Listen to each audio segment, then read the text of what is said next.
Fundrise has a new acquisition. Let's talk about it.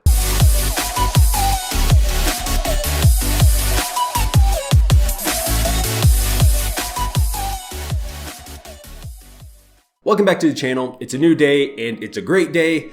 Today, Fundrise has acquired a new rental home based out of Charleston, South Carolina. We're gonna sit down, we're gonna read through it, talk about it, and see what we're working with. I'm super excited about this. I always love when Fundrise pulls in a new acquisition. I love looking at the photos to get an idea of the types of homes or apartment complexes that they're investing in and that they're utilizing my money to invest in. And then I just look forward to reading about why they're investing in these specific places and hopefully get an idea of what we're gonna gain from them. So here we have new acquisition rental home community near Charleston, South Carolina. Here is the front of the homes. Let's see, similar home by the same home builder. Okay, so they're gonna be similar to this. There's 6 of them currently. Garage, the front door, the living room, dining room, kitchen, 1, 2, 3. 3 bed, 2 bath, it seems like. Yo, these are kind of cute. Grass could use some work. The grass it actually looks, oddly enough, that grass looks super, super soft. That fence is really nice. That fence is super nice. Awesome, it looks really nice. I'm not a huge fan of these really small trees, like just generally speaking, because in my mind, I don't know what type of tree this is, but what type of tree is it gonna grow into is what I try to think about, and how big is it gonna be, but nonetheless. Okay. We've invested roughly $1.7 million to acquire 6 brand new single family homes within the Pender Woods community of Summerville, South Carolina, with plans to acquire a total of 200 rental homes in the community over roughly the next 2 years. Summerville is part of the greater Charleston metropolitan area, about 45 minutes northwest of downtown. At a strategic level, this investment fits within our affordably priced Sunbelt apartment/rental house thesis. Sounds good. From millennials to retirees, a broad group of Americans has been taking part in a migration from northern to southern states over the past decade, driving continued demand for well-priced, well-located real estate and supporting steady returns for disciplined investors. As we reiterated in our third quarter performance update for investors, we believe that this long-term trend has only been further accelerated by the pandemic. Cool.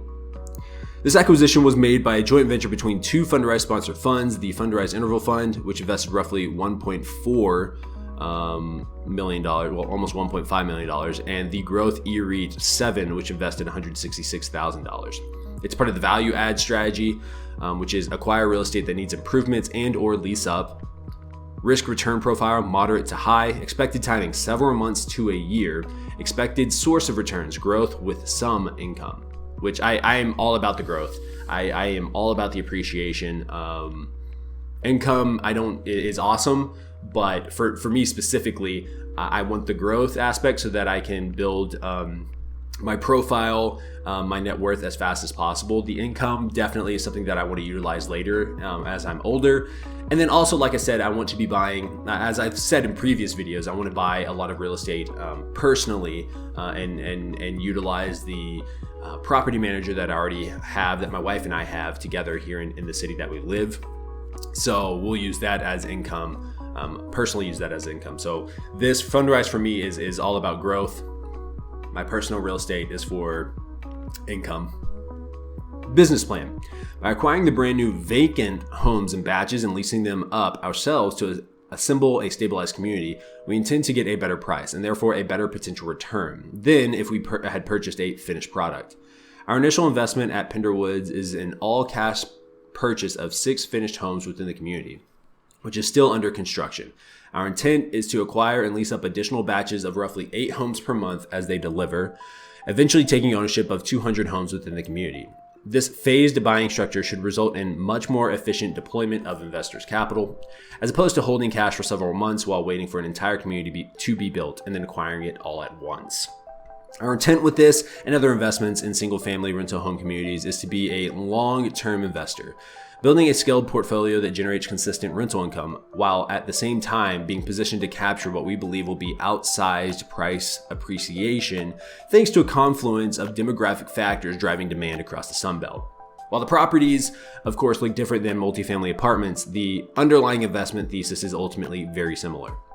We've engaged a leading property manager of single-family rental communities across the US. Awesome. We've talked about this in previous videos, the fact that they are specializing in picking up the properties and then they bring in somebody who specializes in managing those properties. I love that. That is the goal for my wife and I with our personal real estate portfolio. The same with my stock portfolio, that the majority of my investing in stocks is probably going to be in VTI, VOO, a Roth IRA, and I'm just going to stick it into something where I don't have to sit there and manage it day in and day out. There are professionals out there that know what they're doing a whole heck of a lot better than I do. And as enjoyable as it is to look at stocks and businesses financials, I just don't want to do that every single day. And so I love this. I love this. I can't stress it enough. If you are a lot like me, just find investments that are you can just park your money and let professionals take over. At least that's what I would do. Again, I'm not a financial advisor or anything, so always do your research, do what you believe is best for you, but I think that's the best route to go. We expect the aggregate purchase price of all 200 homes in the completed community will be roughly $55.1 million. While we acquired the homes in an all-cash transaction, we intend to use portfolio-level financing with the aim of increasing expected returns and freeing up cash to deploy elsewhere. Why we invested? Great location. Location. The only thing that I've ever heard that's more important than location is just getting a good deal. But when you're buying this many properties, I don't know how that works. You know what I mean? So, location. In 2017, Charleston surpassed Columbia as the most populous city in South Carolina, while Summerville, Charleston's northwestern neighbor, where Pender Woods is located, was found by the U.S. Census to be the state's 7th largest city. Overall, the Charleston MSA contains 5 of South Carolina's 10 largest towns and cities, some of which grew as much as 33% over the past decade. That's a lot of growth. Social distancing friendly. I'm really interested how they're going to change it as we enter, or I guess exit out of the pandemic. I know that we're still dealing with COVID. I know that we have vaccines and boosters, and some people want to do it and some people don't. And in my opinion, it doesn't matter what you choose. But I recognize that we're not necessarily at the end of COVID, but after 2 years with vaccines coming, we're over the next year or two, I'm assuming we're going to start transitioning out of this pandemic. I'm really interested in how they're going to change the social distancing friendly aspect of these articles. Are they going to keep it? Is it still worth having? I don't know. Really interested in that.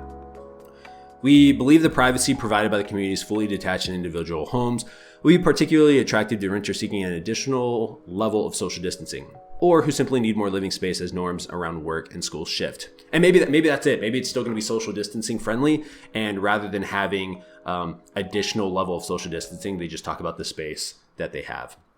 Institutional quality asset. This deal is structured so as to allow us to acquire tranches of homes in regular batches throughout the year, directly from a nationally recognized home builder. Once our investment in the 200 homes is complete, we'll have added an institutional quality asset of ready-to-rent homes to our portfolio, consisting entirely of brand new construction. So there you have it. That is the new acquisition by Fundrise. I'm interested in how this is going to play out over the next, like it said, few months to a year in terms of picking up these properties. How is it going to affect my investment personally, and what it's going to, what their acquisition, what their strategy is going to look like over the next couple of years. I think it's obvious that they're starting to focus a lot on rental homes rather than picking up a ton of, multifamily apartments.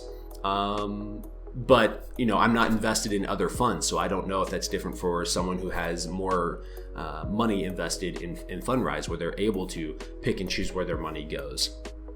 I know that I saw a video about someone talking about how they could go out and buy these homes and that they didn't like they're not going to put more money in Fundrise because they didn't feel it was necessary to invest in Fundrise and pay all the fees and have them invest in the same rental homes that they could be buying in their area. And I think part of me agrees, and then another part of me disagrees, because these are really, really nice homes. They're buying a massive amount of homes at one time, and it's just more homes than I can purchase in 1 year, because I just don't have the money or the backing. So really interested in how this is going to play out. Let me know what you think. Do you like this idea? Do you like the fact that they're picking up rental homes, or would you prefer holding on to cash and buying your own rental properties, or maybe just putting it into stocks? What are your thoughts? Let me know in the comment section below. And that's going to do it. Thank you for watching. My name is Oscar, and I'll see you guys in the next video.